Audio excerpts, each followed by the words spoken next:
Bill Gates says political polarization may bring it all to an end. Civil war. We've had people talking about civil war for the last 5 years. Show up with your Civil War gear. Right. What's the next step after that? Shooting. Yeah. I mean, I don't know. I don't want to get involved in that. I mean, It's a hot topic. Everyone seems to be talking about it. Whether it's for clicks or the news, personalities with big voices are all threatening the end of an American empire.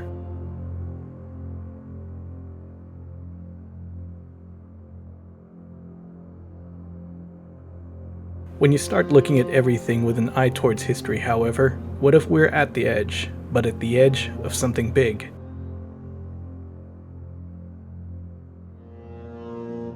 The chaos and disorder over the last 3 years is taking front and center in a lot of people's minds.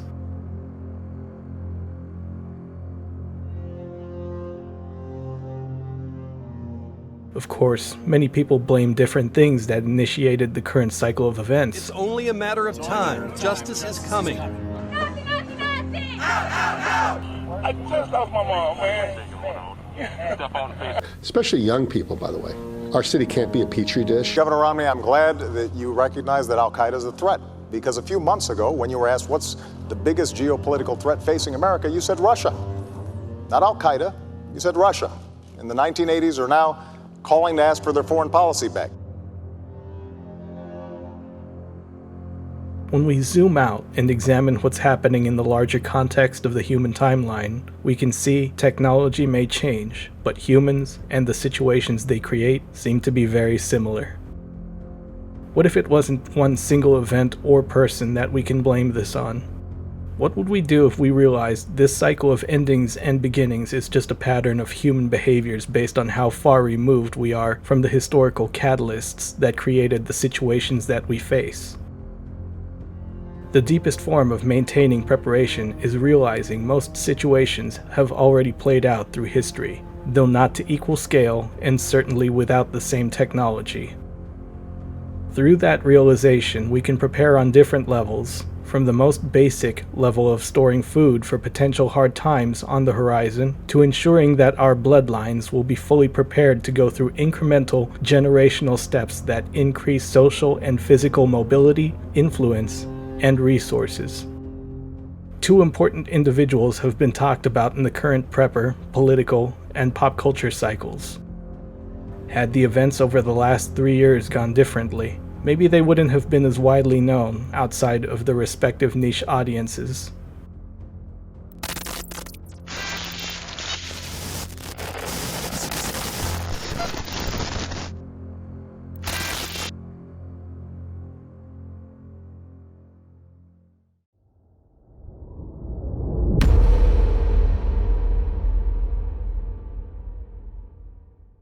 Ray Dalio is an American investor, and until his book, The Changing World Order: Why Nations Succeed and Fail, hardly anyone outside of the world of finance and business knew his name. In the book, he examines history's most turbulent economic and political periods to see why times ahead will probably be very different than those we've experienced in our own lifetimes. He outlines political and economic conditions he's never seen in his 50-year career, the significant wealth, political, and value divisions within countries, challengers to the current world's reserve currency, and the potential for conflict between rising world powers versus the existing one, the United States. With each great empire in history, he's pointed out 3 separate cycles for the nation. The rise is a period of building and prosperity and peace that comes after a new order is established. It begins when there is increasing stability and order. Eventually, a strong and capable leadership system emerges after the chaotic decline of the previous order. This new system begins to rebuild and consolidate the wealth and power of the nation. Innovation and education are highly prized and encouraged. An emphasis on physical development and martial skills goes hand in hand with the society's examples of good moral order, civility, and work ethic. New technology or greater regional influence is developed because of the government, the people, and the military working in tandem to achieve a goal. The more productive the nation, the greater the share of influence around the world through cultural and material exports. This increase in global influence is a cycle. More trade and productivity lead to a wealthier nation that invests in infrastructure, education, and expansion. The more foreign interests a nation has, the more it invests in protecting its trade routes and resources outside of its own borders. This leads to expanding military strength. The increased wealth from establishing different sources of revenue, especially lending services and bonds, allows people to convert their savings into investments to fund projects that benefit everybody. All of the greatest empires became the leading financial center of the known world because of their economic and military power, eventually becoming the world's reserve currency. Inevitably, the country ends up at the top of the world hierarchy. Success after success can't be sustained forever. Ironically, no country can see when it's at the true peak, because the sustained success becomes the norm. This period of high success is when the beginnings of decline are actually formed. The hard-working habits and cycle of sacrifice, goodwill, and cooperation that propelled the nation to the top eventually break down as people become comfortable with their positions. Even the poorest members of the population do much better than their counterparts in the less fortunate nations. The average person earns more, leading businesses and other countries to look for a workforce that's willing to work for less. Other countries simultaneously emulate the methods and copy innovations of the current world power, which further reduces the leading country's dominance. The period of wealth and prosperity also affects the culture and desires of the people. As wealth increases, so does the standard of living and expectations. More leisure is enjoyed. Instead of being stuck in a survival mindset, the people are free to pursue the finer and less productive pursuits in life. In extreme cases, a life of pure decadence with no other reward for society is seen as a virtue. This creates over time a generation so far removed from strife and steeped in leisure that they become vulnerable to the challenges posed by the world. Most of the population at this stage isn't interested in expansion as much as they are at ensuring that the good times continue. Financial bubbles happen because the people start to fund their lifestyles through borrowed money. The stratification of society becomes increasingly solidified with a growing wealth gap due to wealthier people being able to pursue self-interested projects. This wealthy class also has access to a different educational tier that focuses more on connection building, further exacerbating the problem. The additional wealth is used to influence political policy in their favor, and because of this, resentment begins to set in at a national level. Nepotism and corruption play a role in maintaining families' personal wealth and influence, as the desire to move in the direction that benefits the nation becomes increasingly more self-centered. However, if the standard of living continues to improve and entertainment distractions continue to dominate the cultural sphere, these general resentments don't turn into outright conflict. Over a long enough period, the nation begins borrowing and spending excessively. Foreign-held debt begins to reach extremely high amounts, leading to concerns that the debt may not actually be paid back. This borrowing may enable a country to boost its spending power, but slowly and steadily, it weakens the currency over the long term. The borrowing sustains the country's ability to live beyond its natural means, fueling domestic overconsumption, increasing lack of productivity, and financing a military used to secure the interests outside of the borders. The costs of keeping this machine going means that eventually the empire this nation created becomes unsustainable and unprofitable. Richer countries continue to borrow from poor countries until the formerly poor country now has enough stored wealth to begin dictating terms that make trade more profitable to themselves. If these poor countries select another currency of their own to facilitate trade and the former reserve currency begins to phase out of favor, the empire begins to fall.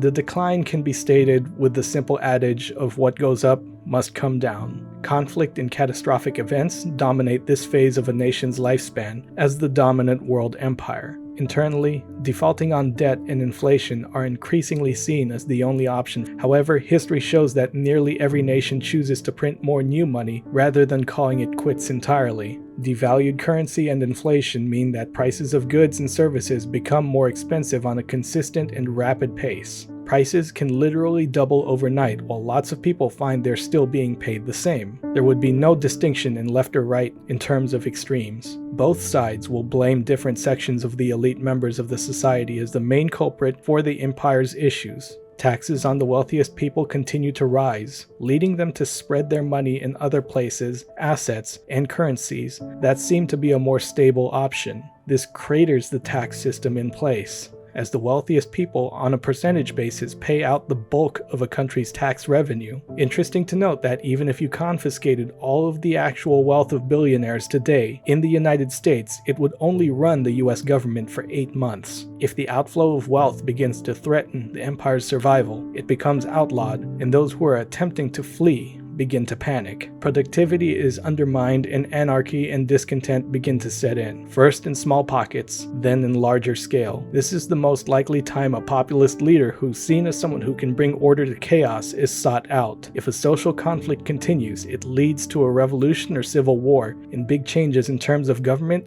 and concentrations of wealth and power happen. These can be peaceful, and the institutions of the old order can be preserved under new leadership, but historically, it's more violent and changes the old order completely. When internal changes and instability coincide with external issues, the entire world order can change.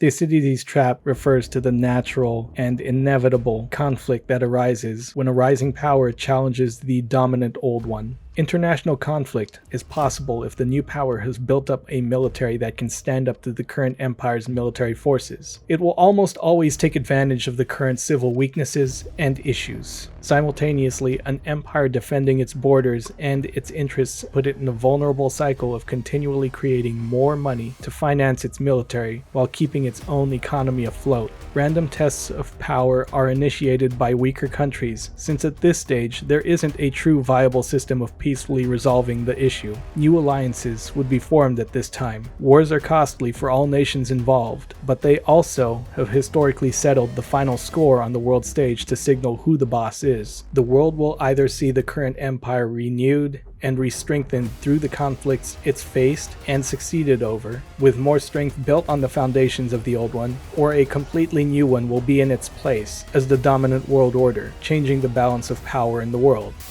Recently, a figure from the past has also gained renewed attention, even among younger people, due to references in popular culture. And you have precious little time to save yourself.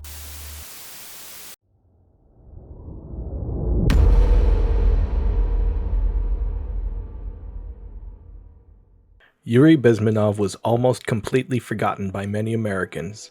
However, his insight into the goals and tactics used by the KGB at the height of the Cold War should be examined closely. The Cold War conjures up images of spy versus spy, the Cuban Missile Crisis, and proxy wars. That would just be examining the conflict from a superficial view. The real fight was social, cultural, and political at its core.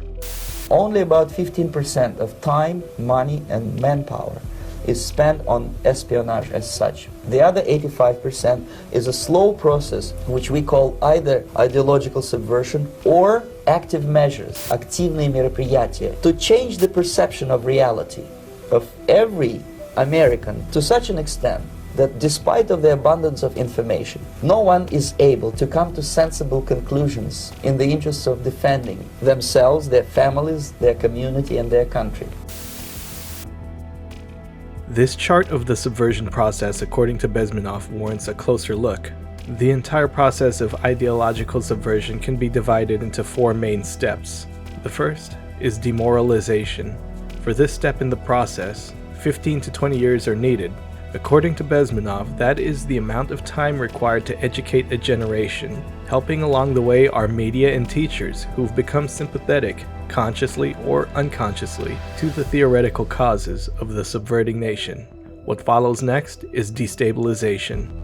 This is a 2 to 5 year period to change the country's foreign relations, defense, and economy. Culture is impacted and begins to reflect the new agenda that is supposed to be pushed as part of the subverting entity's larger goal of control. Push will lead to shove, and from here, we enter a period of crisis. Around 6 weeks to 6 months of chaos is a climactic turning point. People demand order from anyone who can bring it. The people who created the problem had already planned for the solution. which leads to normalization. This stage finalizes what the status quo looks like. Bezmenov's description of this phase includes military takeover and has no end. This phase lasts indefinitely, as the government begins to define what is normal. Political prisoners? Normal. Genocide? Normal. Total control? Normal.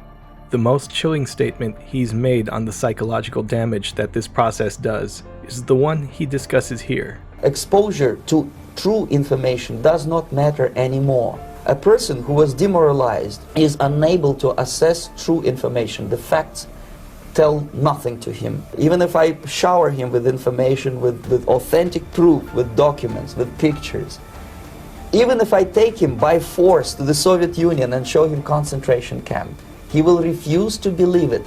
When a military boot crashes then he will understand, but not before that. That's the tragic of the situation of demoralization. Bezmenov claimed that the USSR was surprised at how easy demoralization took place in the United States, and that by the 1980s, the United States was well past the 20-year mark.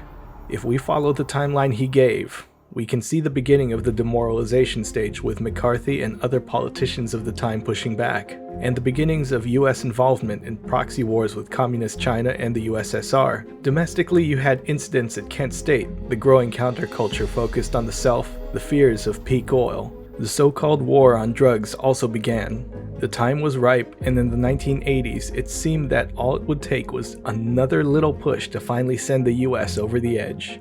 But it didn't. Mr. Gorbachev, tear down this wall. America persisted, and by the early 90s, the Berlin Wall was being broken into pieces. This is where many people began to see people like Bezmenov as alarmists, former spies making a living off selling fear.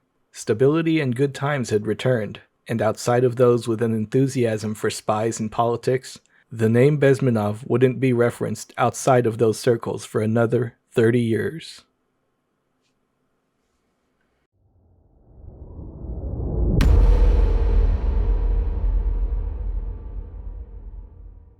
For many years now, America has been compared to Rome, the architecture, the military power, and there's a growing number of people comparing what's happening in America today with the end of the Western Roman Empire. But that comparison is very superficial. What they fail to realize is that a more apt comparison exists further back in history. The Roman Republic was in a state of war through its entire existence, its economy based on riches it captured through its military conquests and taxation. This is the time where most of Rome's territorial gains were made. In fact, the Republic is one of the earliest examples of a representative democracy. Of course, that came with its own complications that are very familiar today. Corruption and backdoor deals enabled the Senate to be controlled by only the richest or most well-connected families. Many who lived in the Eternal City experienced much luxury and safety if they were part of this elite class of Romans. Many domestic and foreign wars and uprisings threatened the existence of Rome itself. Contemporary observers frequently stated that the Republic was facing a crisis of excess and that it would eventually fall. The senators and wealthy families who they had connections to increasingly made policy decisions that alienated the average Roman. In 91 BC, the social war of the Roman Republic was fought between Rome and surrounding communities that rebelled. Infighting and slave revolts, such as the one led by Spartacus in 73 BC, led many to look for leaders that were strong, who could enforce order. Fighting between different political and military leaders and their followers wasn't unusual, it was the norm. Eventually, one man decided to finally cross the Rubicon.